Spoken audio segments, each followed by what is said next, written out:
À présent, on va accueillir dans ce studio Ibrahim Bemba. Bonsoir, bienvenue. Bonsoir à vous Khalil, bonsoir à Emmanuel, bonsoir à Boyi, bonsoir à tous les auditeurs de Vous êtes analyste et consultant politique. D'abord, cette question-là, qu'est-ce que la Guinée risque en retardant en tout cas la définition de sa transition? Mais ce sont des sanctions des politiques plus dures, des sanctions économiques encore plus difficiles, ce qui va faire que la Guinée sera dans un contexte quand même social et économique très tendu, parce que notre pays, comme à l'image de tous les pays pauvres, vit dans une économie de perfusion. Donc des sanctions internationales, notamment l'embargo ou bien la fermeture des frontières avec la Guinée, peut quand même créer des difficultés au niveau du fonctionnement de notre État. Maintenant, il est important de comprendre pourquoi jusque-là, la Guinée bénéficiait d'une grâce vis-à-vis de la communauté internationale. C'est notamment le contexte dans lequel le coup d'État s'est passé. Il faut reconnaître qu'en Guinée, il y a eu un troisième mandat, ce qui n'était pas le cas au Mali. Au Tchad, c'est un assassinat du président qui s'est passé au front. Donc en Guinée, il y avait une tension politique d'abord. C'est ce qui a entraîné la chute du président Alpha Condé. Donc à un moment donné, même la communauté internationale était contre ce troisième mandat, mais elle n'a pas pu prendre position de manière officielle pour vraiment dire la vérité au chef de l'État Alpha Condé. Et après cela, nous avons assisté à la mise en place du gouvernement, un gouvernement civil, un premier ministre civil dans lequel il n'y avait pas assez de militaires, contrairement au Mali où des postes stratégiques étaient occupés par des militaires. Ça a donné quand même une sorte d'assurance à la communauté internationale qui a laissé la Guinée dans une sorte d'indulgence. Et à ce niveau, on a continué. Il y a eu une charte de la transition. Les politiques et les forces vives de la nation ont été reçues par les militaires. Donc, tout ça, c'était quand même des signaux qui semblaient aller dans le bon sens. Et surtout, le fait qu'on ait donné l'assurance au niveau de l'intégrité physique de l'ancien chef de l'État. Et tout récemment, le fait qu'on ait laissé la possibilité d'aller se faire soigner à l'extérieur. Tous ces éléments ont contribué à donner une sorte de gage et d'assurance vis-à-vis de la communauté internationale, notamment de la CEDEAO et de l'Union africaine. Alors, maintenant, qu'est-ce qui explique aujourd'hui les crispations? Qu'est-ce qui explique aujourd'hui l'inquiétude de l'Union africaine sur ce qui se passe aujourd'hui? C'est qu'on a l'impression que la transition est en train de prendre un virage. Le temps qu'a fait le CNRD pour mettre en place le CNT, ça a créé un peu du doute dans les yeux et la conscience de la communauté internationale. Le fait aussi, surtout, que le CNRD n'ait pas publié la liste des membres du CNRD et ses membres. Et aujourd'hui, depuis l'installation du CNT, on a l'impression qu'il y a une diversion. On vous parle de, comment on appelle ça, d'une consultation nationale à l'intérieur du pays. D'accord, on va changer. Est-ce que vous avez l'impression, Bemba, vous avez l'impression aujourd'hui que les militaires traînent le pas dans la conduite de cette transition? On ne peut pas quand même leur intimer d'aller avec la vitesse de l'éclair, avec la sérénité comme un missile, je dirais entre guillemets soviétique. Mais est-ce que vous avez l'impression aujourd'hui que ces militaires traînent le pas dans le processus de conduite de la transition? Bien sûr, parce qu'il y a un flou sur le calendrier de la transition. Le fait que les gens demandent à ce que le chronogramme soit publié, c'est pour permettre aux gens d'être situés, qu'elle soit de 3 ans, 4 ans, 5 ans, mais il faut dire au moins comment on appelle ça, quelque chose pour que les gens soient situés. Malheureusement, c'est ce qu'on n'a pas aujourd'hui au niveau de cette transition. Et ça fait que les gens sont inquiets de part et d'autre.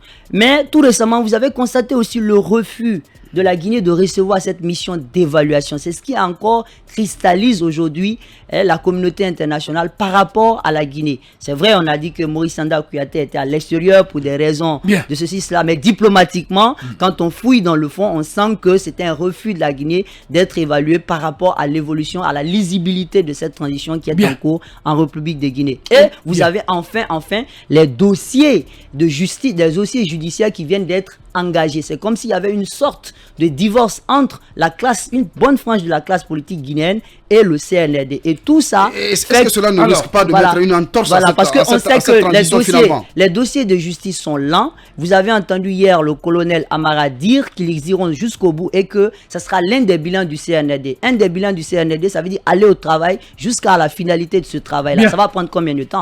Personne ne le sait. Mais justement, quand on parle de ces dossiers qui sont aujourd'hui devant la justice, il y en a beaucoup qui portent sur des détournements de fonds, beaucoup sur des crimes de sang sur lesquels la communauté internationale, les institutions de droits de l'homme ont longtemps appelé l'État guinéen à faire la lumière, mais Alpha Condé, ça n'a jamais été le cas.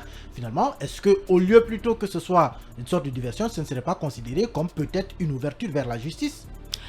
Bon, une ouverture vers la justice, c'est possible, mais quand on regarde aux faits qui sont en train d'être jugés, c'est des faits tellement antérieurs que l'on a le droit de se poser des questions. Vous avez aujourd'hui les crimes de sang, vous avez parlé. Le dossier du 28 septembre qui est un dossier imminent, mais on a l'impression que lui, il est laissé de côté et on accélère d'autres éléments. C'est tout ça qui fait que ça crée des doutes aux yeux de la communauté internationale aujourd'hui qui pense que le CNRD veut, comme on appelle ça, jouer sur le temps pour se maintenir au pouvoir. Et ça les amène évidemment à mettre de la pression sur la Guinée. Parce que cette transition en cours, quoi qu'on dise, si elle dure, ça va faire tache d'huile dans les autres pays et les autres diront, pourquoi pas nous. Et ce sont les textes fondateur de la CEDEAO, notamment le protocole de la bonne gouvernance et de la CEDEAO, qui est mis en cause dans cette affaire parce que le délai de 6 mois qui est prévu ne sera pas respecté. Mais la communauté internationale doit aussi comprendre que la Guinée ne peut pas aller dans une sorte de, comment on appelle ça,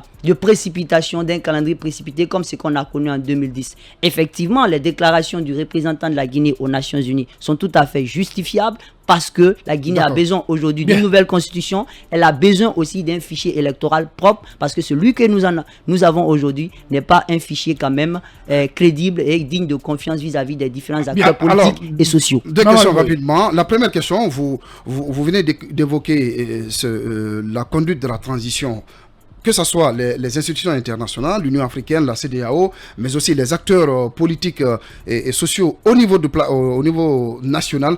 Tout le monde s'accorde à dire d'aller très vite. Quand je dis très vite, pas aussi avec une certaine vitesse qui ne puisse pas avoir une certaine lisibilité par rapport aux actions qui sont menées. Mais dites-moi, le CNT vient d'être mis en place. D'abord, votre lecture par rapport au premier pas du CNT. Deuxièmement, vous venez d'évoquer la question relative au fichier électoral. Cela nécessite beaucoup plus de temps.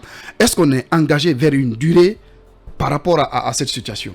D'abord, il faut dire que le problème du CNT a commencé même dans la désignation des membres et surtout de ce président qui n'a pas fait l'objet quand même d'unanimité lorsqu'on a publié la nomination dans sa couronne, n'a pas fait d'unanimité parce qu'il y a une bonne frange de l'opinion publique, notamment de la classe politique qui a critiqué cela et tout ça résonne au niveau de la communauté internationale comme quoi on a pris quelqu'un qui était, disons, plus ou moins accommodant avec le régime antérieur pour mettre à la tête du CNT, c'est-à-dire susceptible de faire les affaires du CNRD aujourd'hui. Donc tout ça a continué à montrer un peu les signaux de doute vis-à-vis de la Guinée quant à la conduite. Le fichier électoral. Le fichier électoral, il faut le dire, la Guinée en a besoin. Elle en a besoin aujourd'hui. Il faut complètement toiletter le fichier que nous avons pour aller vers des élections quand même consensuelles, crédibles et transparentes. Mais pour que cela se fasse, il faut que la Guinée prenne le temps d'expliquer à la CEDEAO la nécessité des éléments qu'il faut faire pour vraiment avoir des élections crédibles. Parce que ça ne sert à rien aussi d'aller à des élections qui vont nous conduire à comment on appelle ça, à des instabilités politiques plus tard. Et c'est ce que nous avons connu en 2010, en 2013, en 2018 lors des législatives et tout récemment en 2020 avec les législatives du 22 mars. Emmanuel Mimono. Il y a eu à un moment, quand le coup d'État a eu lieu, la plupart des acteurs ont salué d'abord le coup d'État, mais quand le CNRD a annoncé la refondation de l'État, tout le monde était partant, sauf que derrière, il y a beaucoup de dossiers qui ont été ouverts. Est-ce que ça n'agite pas finalement et que ça pousse tout le monde à dire, ok, finalement, on met de côté la refondation de l'État et on va aux élections? Bon, écoutez, la refondation de l'État, elle est nécessaire dans notre pays parce que les institutions que nous avions, il y a certains qui ne répondaient pas aux normes. Vous avez le médiateur de la République, dont on ne sait pas quel est véritablement son rôle, avec un budget colossal. Le Conseil économique et social, un budget colossal, dont le rôle aussi consultatif n'était pas quand même effectif au niveau de la vie politique de la nation guinéenne. Maintenant, ce qu'il faut revenir, la justice, elle doit se faire, c'est tout à fait normal. Et tous les Guinéens, quel que soit leur rang politique, leur rang social, sont des justiciables. Mais malheureusement, dans notre pays, c'est que chacun veut la justice, mais personne ne veut être traduit devant la justice. Et à ce niveau, c'est là le problème. Mais ce que nous disons au CNRD, ce n'est pas de faire ce qu'on appelle des règlements de compte. Lorsque ça tend vers le règlement de compte pour exclure certains acteurs politiques... Vous voulez parler des poids de l'opposition qui sont connus déjà? Non, suivez, ça aussi... Ça aussi, pour l'instant, le Bien. dossier, on est en début de comment on appelle ça, d'ouverture d'enquête et autres. Pour l'instant, nous n'allons pas nous prononcer sur ces questions-là. Mais nous devons simplement dire qu'il ne Bien. faudrait pas qu'il y ait Allez, des règlements des de règlements de compte entre Il le faut CNRD vraiment et les les acteurs exclure. politiques. Merci. Il faudrait qu'il y ait la Merci beaucoup. transparence dans le traitement des dossiers. C'est ce qui va donner encore Bien. plus de gages solides au CNRD. Voilà, allez, merci beaucoup Ibrahim Bemba, analyste et consultant politique. Merci, on va partir avec la pub et les infos sur Film FM Guinée.